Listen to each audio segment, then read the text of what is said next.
Hello, Manny. Got your carburetors still on the test stand, and like I said, I was going to make a quick video on the care and feeding of your Solex. They are very susceptible to old, dirty fuel, so you need to make sure you have fresh fuel.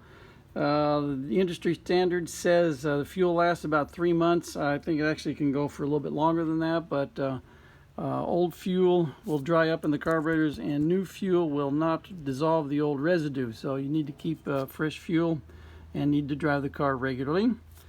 The adjustments that we'll be dealing with: the idle mixture screw right here. There's one on each barrel of the carburetor, but since it's an idle mixture screw, it only works on the first barrel, which is what the carburetor's idle on. So this idle mixture screw is closed off, and all you do is you just snug it down to where it's closed. You don't haul down on it and really twist on it really hard. And this one is adjustable. This is an adjustment we're going to make on the carburetor operation.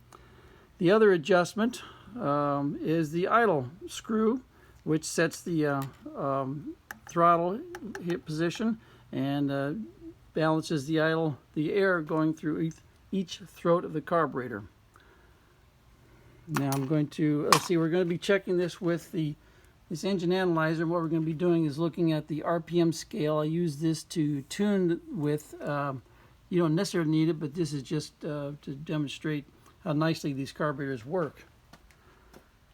The other adjustments, of course, are your linkage. It's very important to make sure the linkage is adjusted properly, and the biggest problem is getting this rod adjusted so that when you push it on, the carburetor adjustment, the carburetor idle does not change. And that's why this is a turnbuckle on this side, so when you undo the jam nut here and the jam nut here, you have an flat in the center here that you can adjust up and down, and that will get you your final adjustment for spacing right here, the center to center on the shaft.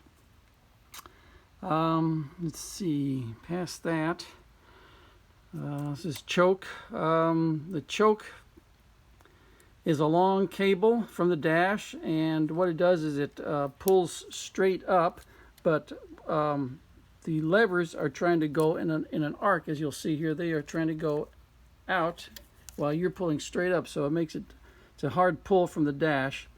And you just have to realize that, and that's why it takes a little bit of strength to pull the choke. And you're going to use the choke to, it also acts as your fast idle. So if you notice, when I operate the choke, your throttle linkage moves. So that's your fast idle as you're playing with the choke. It helps during warm-up. So you can feather the choke lever from the dash. Let's see what else we're going to be doing here. Obviously got a cold start, so I'm going to get it warmed up. You can only adjust the carburetors when they're warmed up, and then I'll show you what the adjustments do when we on the idle mixture and the idle screw. So let's been sitting for a few days since the last time you're here. Let's see, switch on, the bleeper fuel, little choke.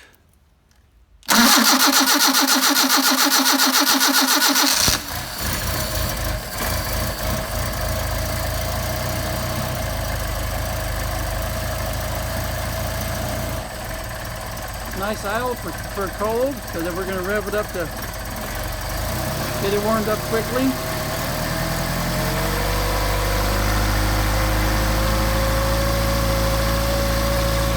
One thing I forgot to mention while we're warming it up, you always want to use 2 wrenches when you're undoing your fuel lines here. This wrench secures the fitting in the carburetor float bolt cover, and this is the one that does all the turning. You want to stabilize this fitting so it doesn't booger up the threads inside the float bolt cover.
we are warmed up. And what we're going to do, we're going to disconnect the linkage so that each carburetor runs independently. And then we're going to do our adjustments using this synchrometer to synchronize our airflow. So disconnect throttle linkage, and what we want is minimal airflow going through the second barrel. Now these have not been machined, so this is just whatever the factory gave us, and we're going to make sure there's closing so we won't have any issues, but we want minimal airflow. You got around 2 right there, which is the factory setting, and about 3 right there, which is a little bit more than the factory would have done, but that's because these are worn carburetors, no machine work. So it's about 3 right there. Now we want to balance our intake. So right there we've got 4.5, almost 5. 4.5, almost 5. And what we're going to do is switch over to our tachometer.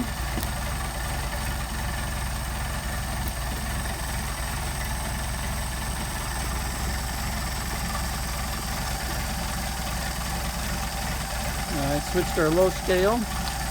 Here's our RPMs, here's our tachometer. We're on the low scale, so we're running about 550 RPM, which is a little on the low side. So we're gonna move, I'm gonna screw in the idle screws right here. We do them both the same amount, and we're gonna raise the idle. So for instance here, you can see, you'll be able to hear me raising the idle right here. Hear it change? Alright.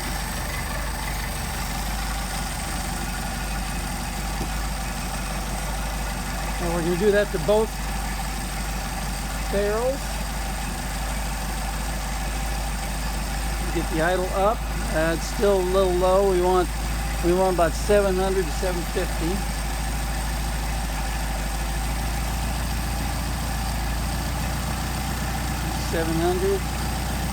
And I'm going to check the airflow. Alright, that's 7, 6.5, 7. Bump this up a little bit. Alright. Bring it down a little bit.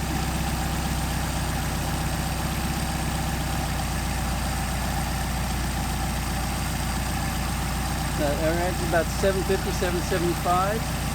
Now we're going to come back here.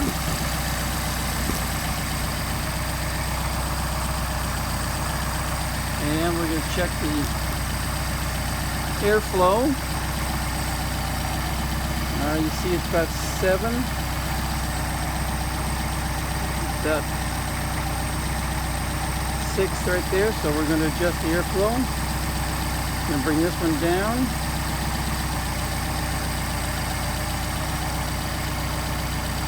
7. Bring it down a little bit more.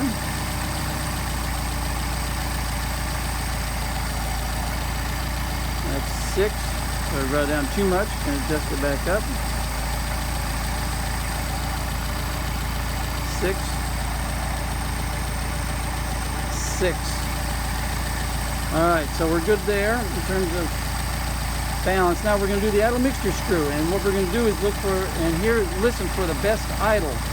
And you're going to screw the idle mixture screw in and out until you get the best idle. So what I'm going to do here is raise this up, zoom in on the mixture screw, and you'll be able to hear the difference in idle as I screw it in and screw it out. So you can screw it in, it leans it, and it starts to cut out the engine.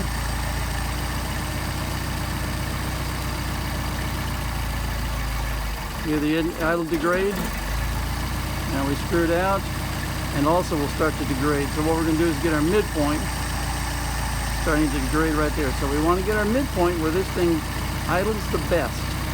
And for that, I'm going to use the RPM down here. So we get our best RPM. You can do this certainly by listening. Alright, so we'll start adjusting our idle mixture screw to get the best idle speed.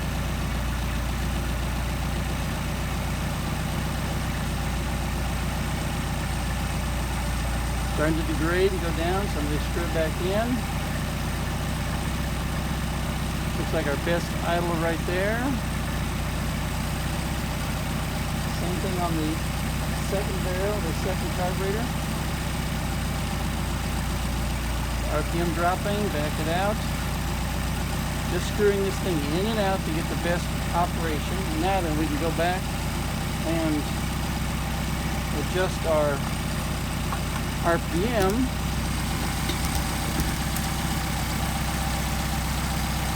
by backing off on the, sorry about all the moving around, we'll adjust our RPM by backing off on the idle screws, get down to 750 again.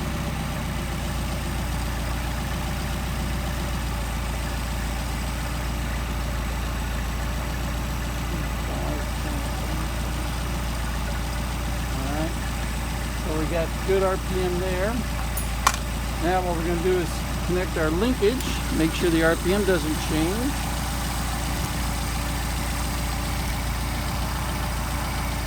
And then rev it up. If it backfires, we need to back out on these screws a little bit, give the engine a little bit more fuel. RPM didn't change.